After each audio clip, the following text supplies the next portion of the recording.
கள போராளிகளுக்கும் கலை போராளிகளுக்கும் ஊடக நண்பர்களுக்கும் குறிப்பாக இந்த மாதிரி நிகழ்ச்சியில் காண முடியாத முகங்கள், மனிதநேயத்தின் உச்சம் மார்க்சியம்.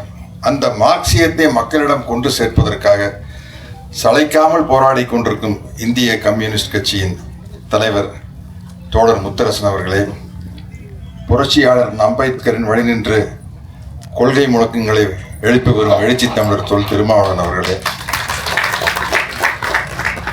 பேசிவிட்டு சென்ற அன்பு தம்பி தமிழக வாழ்வுரிமை கட்சி தலைவர் வேல்முருகன் அவர்களே, மற்றும் இங்கிருக்கும் கலைத்துறையை சென்ற நண்பர்கள் அனைவருக்கும் என்னுடைய முதல் கண் வணக்கத்தை தெரிவித்துக் கொள்கிறேன். கூல் சுரேஷ், உங்க பேரை தூள் சுரேஷ்னு கூட வச்சிடலாம். கூலா இல்ல தூளா இருக்கீங்க. கூல் சுரேஷுக்கு பதிலா தூள் சுரேஷ்னு கூட ஒரு பேரை மாத்திக்கலாம். இது அவருக்கு அருமையா இருந்தது. நான் இது வரைக்கும் ஒரு 250 படத்தில் நடிச்சிருக்கேன். எல்லா படத்திலும் நடிக்கிறது எனக்கு ரொம்ப மகிழ்ச்சியான விஷயம்தான். அந்த படம் வெற்றி அடைந்தாலும் தோல்வி அடைந்தாலும் அந்த நடிப்பு பணி என்பது எனக்கு ரொம்ப மகிழ்ச்சியான விஷயம். நான் ரொம்ப மகிழ்ச்சியாக தான் ஒரு படத்தில் போய் நடிப்பேன். அந்த படம் ஓடிச்சுன்னா இன்னும் கூடுதலாக மகிழ்ச்சி வரும், ஓடலன்னா வருத்தம் வரும். ஆனால் நடிப்பது என்பது ஒரு மகிழ்ச்சியான விஷயம். ஆனால் பெருமைக்குரிய படங்கள்ங்கிறது ரொம்ப சில படங்கள் தான். சில படங்கள் சொல்றதை விட பெருமைக்குரிய படம்னு சொல்றது தந்தை பெரியாரா நான் நடிச்சதுதான்.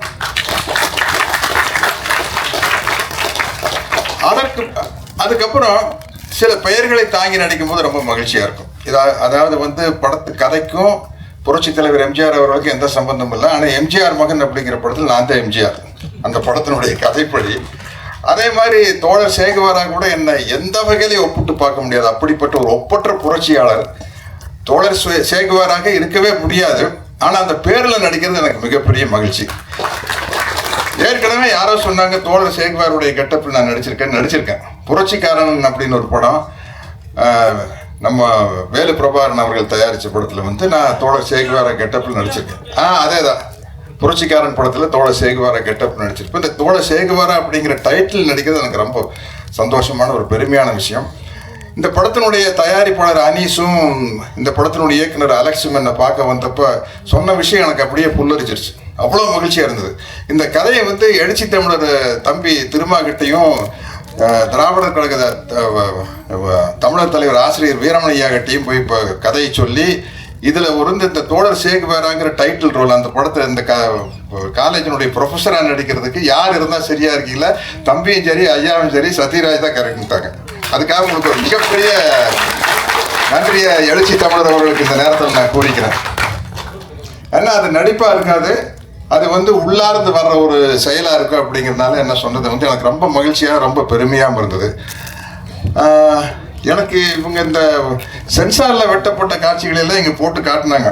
இந்த எல்லா காட்சியும் படத்தில் இருக்குது, ஆனால் வசனங்கள் வேற. நான் மறுபடியும் அதில் ரீடப் பண்ணி வேற வசனங்களில் சென்சாரினுடைய விதிகளுக்கு உட்பட்ட வசனங்கள் தான் இந்த காட்சிகள்லாம் வருது இல்லையா. அதனால தான் அதுக்கு நம்ம சென்சார் செட்டு கொடுத்துருக்காங்க. அதனால அதை இந்த படம் செப்டம்பர் 20ஆம் வெளியாகிறதுல ஏதாச்சும் தடங்கள் வந்துடுமோன்னு விநியோகஸ்தர்களோ திரையரங்கு உரிமையாளர்களோ பயப்பட வேண்டிய அவசியம் இல்லை. சென்சாரில் என்ன சொன்னாங்களோ அதை மாற்றி பண்ணியாச்சு இல்லையா. ஏன்னா இது பராசக்தி காலத்திலிருந்து இருக்குது, வேலைக்காரி அண்ணா காலத்தில் இருக்குது. அண்ணா எழுதின வேலைக்காரிலிருந்து கலைஞர் வசனம் எழுதின பராசக்தியிலிருந்து இந்த மாதிரி பிரச்சனைகள் இருந்துக்கிட்டு தான் இருக்குது. அமைதிப்படையில் இருந்தது. வேதம் புரியுது படத்தையே தடை பண்ணாங்க. அந்த படத்தை அப்போ முதலமைச்சராக இருந்த புரட்சி தலைவர் எம்ஜிஆர் அவர்கள் தான் அந்த படத்தை பார்த்துட்டு இயக்குனர் பாரதி ராஜா அவர்களை கூப்பிட்டு நீ தியேட்டர் எடு நான் பார்த்துக்கிறேன் அப்படின்ட்டாரு. அப்படி வெளிவந்த படம் தான் வேதம் புரியுது. அந்த மாதிரி இந்த பல சிக்கல்கள் உள்ள படத்தில் நான் நடித்து எனக்கு ரொம்ப அனுபவம் இருக்குது. இந்த படம் நடிக்கும் போது தம்பி அலெக்ஸை பார்த்தப்போ எல்லாருக்கும் நான் தோழர் முத்தரசன் சொன்ன மாதிரி ஒரு சின்ன பையன் அப்படின்னு தான் நினைச்சோம். ஆனால் நான் நடித்த காட்சிகளை பற்றிட்டு எனக்கு தெரியும். ட்ரைலர் பார்க்கிட்டு எனக்கே பிரமிப்பாக இருக்குது. அலெக்ஸ் அவ்வளோ அற்புதமாக நடிச்சிருக்காரு. அவ்வளோ அருமையாக அவ்வளோ ஆக்ரோஷமாக சண்டை காட்சிகளில் அதாவது தன்னுடைய வாழ்க்கையில் இந்த பாதிப்புகள் எல்லாம் நடந்திருக்குது. அந்த கோபம் அங்கே தெரியுது. விடுதலை சிறுத்தைகள் கட்சியில் உங்களுடைய முழக்கம் இருக்குது, அடங்க முறை அத்துமீறு அப்படிங்கிறது அந்த வலியும் வேதனையும் தெரிஞ்சாதான் அது நடிப்புல வரும். இல்லாட்டி அது சும்மா ஒரு நடிப்பா போயிடும். அந்த வலியும் வேதனையும் தெரியுது. அப்புறம் இந்த படத்துல புதுசா ஒரு சின்ன பிரச்சனை கொண்டு வந்தாங்க என்கிட்ட. நீங்க இந்த படத்துல பாட்டு பாடணும். பாட்டு பாடணும் என்ன இல்லை வார்த்தையை வந்து அடங்க முறை அத்துமீறுன்னு வருது அப்படின்னு எனக்கு ஒரு சந்தோஷம். நல்லா பாடிட்டேன்னா விடுதலை சிறுத்தைகள் கட்சியினுடைய எல்லா வேலைகள்லாம் அந்த பாட்டு ஒழிக்கும். அப்புறம் எனக்கு என்ன பயன்னா, பாட்டு எப்படின்னா பாட்டுன்னு நான் எம்ஜிஆர் ரசிகன் தானே, எனக்கு இது பொது உடைமை சம்பந்தப்பட்ட பாடல்களாக இருக்குது. அப்புறம் பாட்டு எல்லாமே ஹை பிச்சில் தான் ஆரம்பிக்கும். அச்சம் என்பது பாருங்க, எனக்கு பாடுறக்க அச்சம் என்பது மடமையடா அஞ்சாமை அப்படித்தான் பாட முடியாது. அதுக்கு ஒரு டிஎம்எஸ் தான் வரணும்.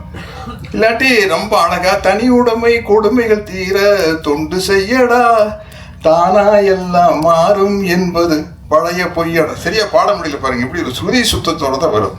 பாடணும்னு நான் சொன்னேன், எனக்கு இந்த மாதிரி எல்லாம் பாட முடியாதுங்க, ஏதோ ஏன் லெவலுக்கு ஏதாச்சும் ஒரு இந்த பாடலாம் அப்படின்னா எப்படி அப்படின்னா, நல்ல ரஃபா நம்ம தம்பி அருண்ராஜ் காமராஜ் படிக்காத நெருப்புடா நெருங்கடான்னு பாடிடலாம். இல்லாட்டி ரொம்ப சாஃப்டா அண்ணே அண்ணே சிப்பா என்னென்ன பாடிடலாம். நீங்கள் எங்கேயாச்சும் கொண்டு போய் அச்சம் என்பது மடமேடா ரேஞ்சு குட்டுறாதீங்க அனீஷ் சார் அப்படின்னா, நீங்கள் வாங்க நாங்கள் பார்த்துக்கிறேன்னு சொன்னாங்க. அங்கே போனால் அதை விட கஷ்டமாக இருக்கும். நான் எவ்வளோ சிரமப்பட்டு பாடியிருக்குங்க தம்பி திருமாவர்களே, நீங்களே பார்த்துக்கல. அதாவது எனக்கே அதை பார்க்கல, அடக்க பொருள் அத்துன்னு சொல்லிட்டு பாடும் போது ஏன்னா அப்படித்தான் பாட முடியுது அந்த பாட்டை. ஆனால் ஒரு பாட்டை வந்து ஒரு பெருமைக்குரிய பாடலா, ஒரு புரட்சிகரமான கருத்துக்கள் நிறைந்த பாடலா பாடுறது வந்து எனக்கு ரொம்ப மகிழ்ச்சி. எனக்கு அந்த பாடல்ல ஒரே ஒரு குறைதான் இருந்தது. இதையெல்லாம் இந்த அக்கிரமங்கள் நடக்கும்போது வருவான் புரட்சி தமிழன் என்னை காட்டுறாங்க. நான் எல்லாம் ஒரு புரட்சி தமிழன் இல்லை, தமிழன், புரட்சி தமிழன் கிடையாது. அந்த புரட்சி தமிழனுங்கிற பட்டம் இங்க தோழர் முத்தரசன் அவர்கள் விரும்பினாலும் விரும்பாட்டி பொருந்தும், எழுச்சி தமிழருக்கும் பொருந்தும், தம்பி வேல்முருகனுக்கும் பொருந்தும். பட் அது வேற எங்கேயும் போயிடுச்சுன்னு நினைக்கிறேன். இன்னும் இருற மாதிரி. சரி பரவாயில்ல, என்ன அது என்ன இல்லை, அதனால ஒன்றும் பரவாயில்ல, அது ஒரு மகிழ்ச்சியான விஷயம்தான். என்னன்னா இந்த படத்துக்கு வந்து இந்த மாதிரி படங்கள் ஓடும்போது ஒரு பெரிய சமூக மாற்றம் ஏற்படும். அது காரணம் வந்து நீங்கள் பராசக்தியிலேருந்து பார்த்துக்கிட்டு இருக்கீங்க. பராசக்தியிலேருந்து நாடோடி மன்னன் வரைக்கும் வேதம் புரியுது, அமைதிப்படை எல்லாம் வந்து இந்த சமூக மாற்றத்துக்கு மிக முக்கியமான படங்கள். அந்த மாதிரி படங்கள் இப்போ நிறைய வர ஆரம்பிச்சிருச்சு. தம்பி பா ரஞ்சித்துடைய படங்கள், மாரி செல்வராஜ் படங்கள், வெற்றிமாறனுடைய படங்கள், அதெல்லாம் வந்து பிரமாதமான சமூக கருத்துக்களை கொண்டு வராங்க. அந்த வகையில் இந்த படம் வந்து இதில் வந்து என்னதான் சென்சார் வெட்டி இருந்தாலும், இந்த வசனங்களை மாற்றி இருந்தாலும் சொல்ல வேண்டிய கருத்துக்கள் மக்கள்கிட்ட போய் சேரு அப்படிங்கிற மாதிரி இருக்குது. ஆமாம், ஏன்னா வந்து சில சமயத்தில் தான் வாத்தியார் படத்தை எம்ஜிஆர் படத்தில் வந்து புரட்சி தலைவர் படத்தில் உதய சூரியனின் பார்வையிலே உலகம் விழித்து கொண்ட வேலையிலேன்னு பாடியிருப்பார். அதை சென்சாரில் வந்து உதய சூரியன் சொல்ல முடியாது, சொல்லக்கூடாது, அது வந்து திமுகனுடைய சின்னம்னுன்னா அதை சென்சாரில் கட் பண்ணி உதய சூரியனை புதிய சூரியன் மாற்றிருப்பாங்க. இருந்தாலும் மக்கள் மனசுல, எங்கள் மனசுல எல்லாம் உதய சூரியன் போய் தான் பறிஞ்சது. மேடையில் முழங்கு அறிஞர் அண்ணா போல்னு பெற்றால் தான் பிள்ளையால நல்ல நல்ல பிள்ளைகளை நம்பி இந்த நாடே இருக்கு தம்பியில பாடியிருப்பாரு. அதை மேடையில் முழங்கு அறிஞர் அண்ணாங்கிற வார்த்தையை மாற்றி மேடையில் முழங்கு திருவிக்கா போல்னு சொல்லியிருப்பாங்க. இருந்தாலும் படம் பாக்கில தெளிவா தலைவருக்கு ஒரு க்ளோஸ்அப் வச்சு அந்த வார்த்தைகள் வரும்போது அறிஞர் அண்ணாங்கிற வார்த்தை தான் மனசுல போயிருப்பாரு. அதனால வந்து இந்த படத்துல வந்து எல்லா விதமான சட்ட சிக்கலையும் தீர்த்து சென்சார் சர்டிஃபிகேட் வாங்கி செப்டம்பர் 20 இந்த படம் வருது. அதனால வந்து இப்படிப்பட்ட ஒரு துணிச்சலான ஒரு கொள்கை கூட்டம் சினிமாவுக்கு வரணும், தொடர்ந்து வந்துகிட்டே இருக்கணும். ஏன்னா வந்து சினிமாங்கிறது ஒரு கதை அம்சம், பொழுதுபோக்கு அம்சமா இருந்தாலும் கூட ரஷ்யாவின் புரட்சியாளர் தோழர் லெனின் முதற்கொண்டு கலை வடிவத்தை ஆதரிச்சுக்கிறாங்க. கலை வடிவத்தின் மூலமாக ஒரு புரட்சி மக்களிடம் மிக தெளிவாக மிகச் சிறப்பாக சென்றடையும் என்பதில் ஆணித்தரமான நம்பிக்கை கள போராளிகளுக்கு இருக்குது. அதற்கு துணை நின்ற தம்பி அனீஸ் அவர்களுக்கும் அலெக்ஸ் அவர்களுக்கும் என்னுடைய மனமார்ந்த வாழ்த்துக்களை கூறிக்கொண்டு விடைபெறுகிறேன். நன்றி.